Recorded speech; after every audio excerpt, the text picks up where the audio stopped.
আজকের গল্প দাবি পূরণ। লিসা, তোমার বাবাকে কল করে বলে দিও লুহিতের জন্য বাজারের সেরা বাইকটা কিনে দিতে।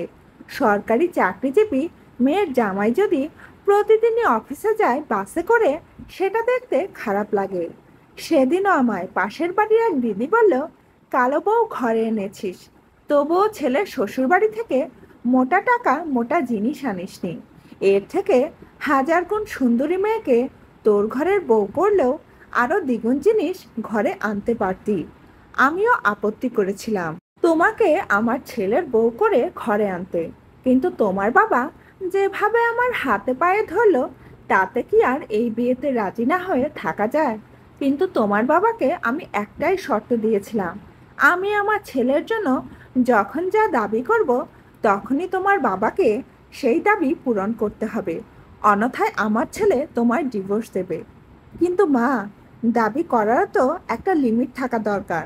কিছুদিন আগে লুহিতকে আমার বাবা আইফোন কিনে দিল, তারপর আবার আপনি বললেন লুহিতের বেকারির বিজনেসের জন্য বাবাকে কিছু টাকা দিতে। 2 দিন পর পর আমার বাবা এত টাকা কোথা থেকে দেবে?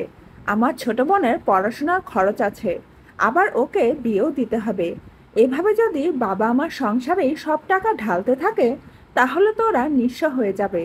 তোমার বাবা নিঃস্ব হোক বা ফকির হয়ে রাস্তায় রাস্তায় ভিক্ষা করুক, সেটা তো আমার দেখার বিষয় না। আমার দাবিগুলো যত তাড়াতাড়ি পূরণ করবে, তুমি ততদিনই এই সংসারে থাকতে পারবে। আপনি কে আমাকে এই সংসার থেকে তাড়িয়ে দেওয়ার?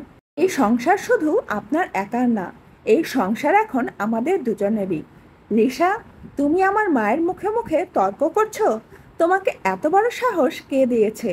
দেখলি তো বাবা, আজ তোর বাবা বেঁচে নেই বলে তোর বউ আমার কথার প্রতিউত্তর দিয়ে দেয়, আমাকে কোনো সম্মানই করে না। তুই বল, আমি যা করছি সবই তো তোদের ভালোর জন্যই করছি। আমার বাবার ক্ষতি করে আপনার ছেলের ভালো করছেন, তাই না মা?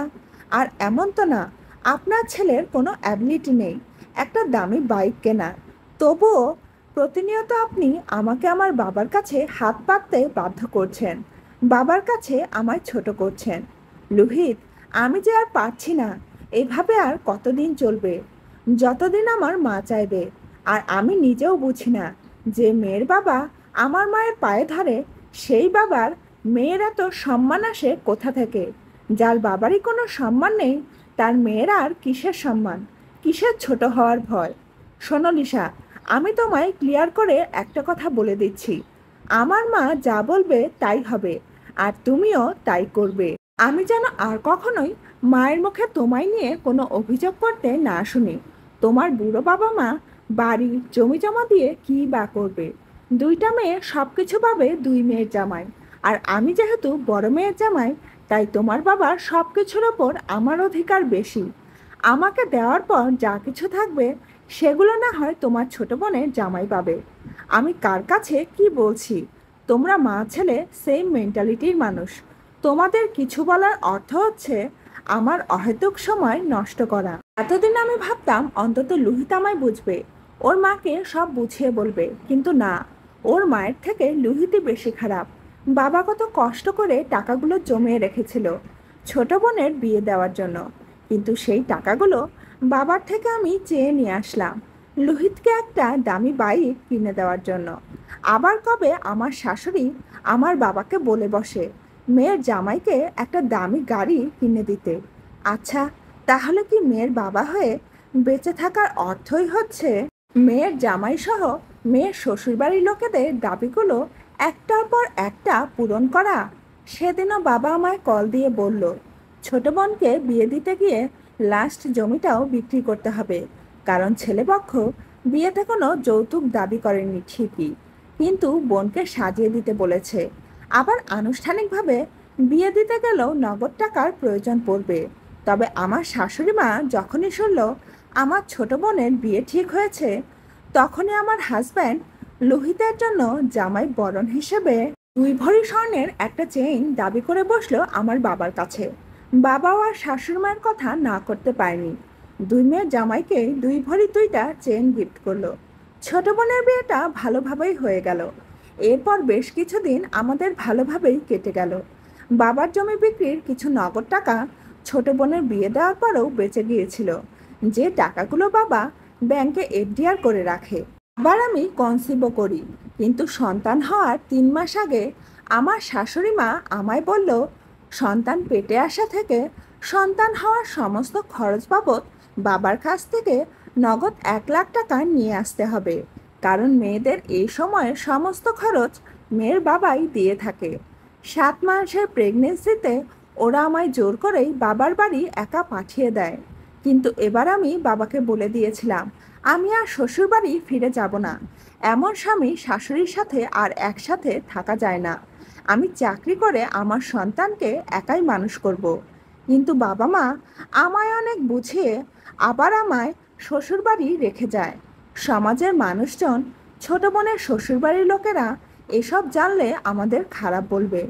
সেদিন রাতে যখন শাশুড়ি মায়ের হাতে নগদ 1 লাখ টাকা দিলাম, তখন দেখে আমার শাশুড়ি মা টাকা হাতে নিয়ে খিলখিল করে হাসছে আর বলছে, এভাবেই টাকা আদায় করে নিতে হয়। কিন্তু এর কিছুক্ষণ পরে শাশুড়ি মায়ের ফোনে একটা কল আসলো, যা আমাদের জীবনটাকে একেবারে পাল্টে দিল। আমার শাশুড়ি মায়ের বড় ভাইয়ের একমাত্র মেয়ে লুনা, সে নাকি মারা গিয়েছে। তবে মারা গিয়েছে বললে ভুল হবে, সুইসাইড করেছে। লুনার শ্বশুরবাড়ির লোকেদের দাবি পূরণ করতে করতে আমার মামা শ্বশুর অনেক ঋণ করেছিল। তবুও শেষ অবধি মামা শ্বশুর যখন লুনার শ্বশুরবাড়ির দাবি পূরণ করার জন্য থাকার বাড়িটাও বিক্রি করতে চেয়েছিল, তখন ওনার মেয়ে লুনা সুইসাইড করে। তবে লুনা আমার মামা শ্বশুরের অনেক আদুরে মেয়ে ছিল। সাথে আমার শাশুড়ি মাও তার একমাত্র ভাস্তি লুনাকে অনেক আদর স্নেহ করত। মামা শ্বশুর ওই দিনই লুনার শ্বশুরবাড়ির লোকেদের নামে থানায় মামলা করে। শাশুড়ি মা লুহিত লুনার সৎকার্য ভালোভাবে সম্পন্ন হবার পর আবার বাড়িতে চলেও আসে, কারণ আমি বাড়িতে একা ছিলাম। এই অবস্থায় আমার বাড়িতে একা থাকাও ঠিক না। শাশুড়ি মা বাড়িতে এসেই বাবার দেওয়া সেই 1 লাখ টাকা আমার হাতে দিয়ে বলল, বৌমা, এই টাকাগুলো কালই লুহিত গিয়ে তোমার বাবাকে ফেরত দিয়ে আসবে। আর যা যা তোমার বাবার কাছ থেকে এতদিনে আমরা দাবি করে নিয়েছি, সব টাকাই আমার ছেলে তোমার বাবাকে ফেরত দেবে। এতদিন আমি তোমার সাথে তোমার বাবার সাথে যেসব অন্যায় করেছি, সব আমার ভাস্তি লুনার উপর দিয়ে গেল।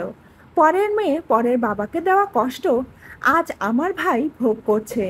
মেয়ে হারানোর যন্ত্রণা যে কতটা কষ্টের, সেটা আজ আমি নিজেকে দেখে, নিজের বড় ভাইকে দেখে বুঝতে পারছি। আমার আর কোনো দাবি নেই বৌমা, শুধু আমি যদি আমার ভাস্তিটাকে আরেকবার ফিরে পেতাম। আমার এই হাতেই আমি লুনাকে কোলে পিঠে করে মানুষ করেছিলাম। আজ আমার আগেই লুনা চলে গেল।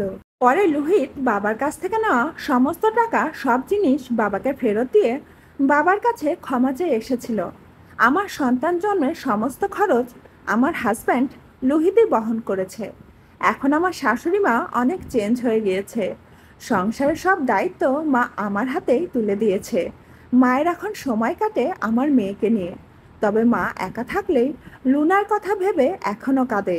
তখন আমিও মাকে জড়িয়ে ধরে বলি, মা, আমিই আপনার লুনা। তবে লুনার মৃত্যুতে মা অনেক বেশি কষ্ট পেয়েছিল। বন্ধুরা, গল্পটা কেমন লাগলো কমেন্ট করে জানাতে ভুলবেন না কিন্তু। ভালো লাগলে লাইক, কমেন্ট এবং শেয়ার করবেন।